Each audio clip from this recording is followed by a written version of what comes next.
Assalamualaikum and hi everyone. My name is Azra Akin binti Mohd. Today we are going to dive into Shirley Jackson's eerie and thought-provoking novella, We Have Always Lived in the Castle. First published in 1962, this gothic story revolves around the isolated Blackwood family, particularly two sisters, Mary Cat and Constance, who live in their ancestral home after most of their family was poisoned under mysterious circumstances. The story combines psychological depth with an unsettling atmosphere, making it a haunting tale of family, fear, and survival.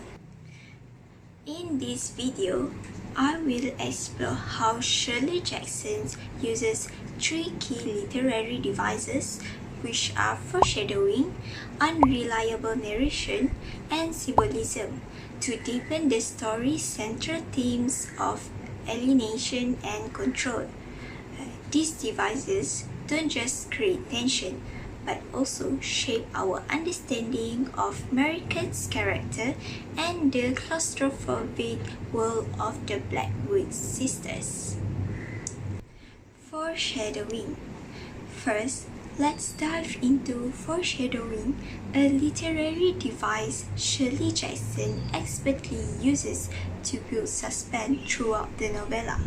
From the very beginning, there's a dark undercurrent to Mary Cat's thoughts. For example, her constant fixation on death, poison, and her strange rituals like burying objects and protecting the house immediately signal that something is off, even if we don't fully understand what it is yet. Her choice of words and seemingly innocent thoughts create a sense of unease, subtly hinting at her involvement in the family's tragedy. Shirley Jackson's carefully use of foreshadowing prepares the reader for the climactic reveal that it was Mary Cat who poisoned her family. Another notable moment is Mary Cat's obsession with protecting her family from the outside world.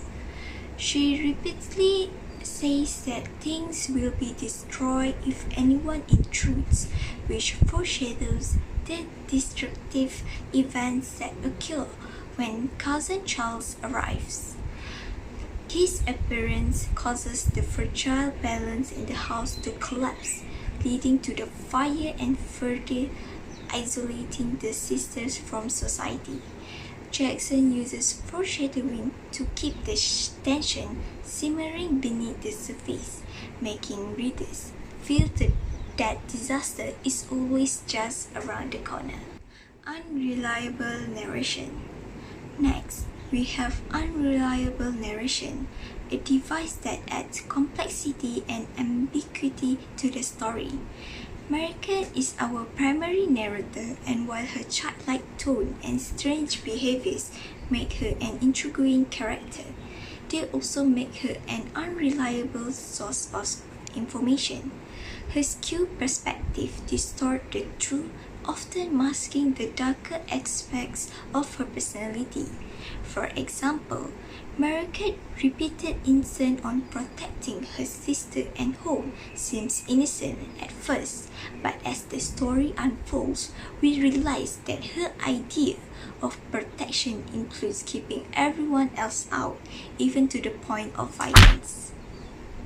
Shirley Jackson uses this unreliable narration to keep us off balance.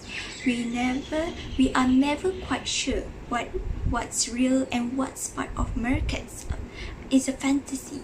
For instance, she talks about going to the moon as if it's a real possibility, and her odd rituals often make us question her grip on reality. This narrative device deepens the mystery, making it difficult for readers to trust Mary Cat's account. By the end, we have to piece together the truth from her distorted worldview, which heightens the eerie atmosphere of the novella. The unreliable narration also mirrors the theme of isolation, as Margaret's version of reality is largely shaped by her desire to control and retreat from the outside world. Symbolism. Finally, let's look at symbolism, which Shirley Jackson waved throughout the story to reinforce the themes of alienation and control. One of the most significant symbols in the Blackwood family home itself. For Mary-Cat, the house represents safety and protection, a fortress that shields her and her sister from the hostile world beyond. But at the same time, the house is also a prison. The sisters are trapped within its wall, both physically and emotionally.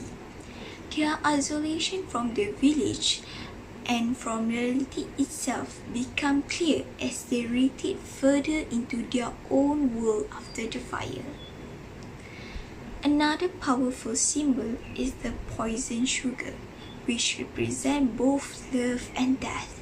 The sugar, a seemingly innocent household item, was the means by which Margaret killed her family, turning something sweet into something deadly. It symbolized the toxic nature of the family's relationship, where love is intertwined with control and destruction.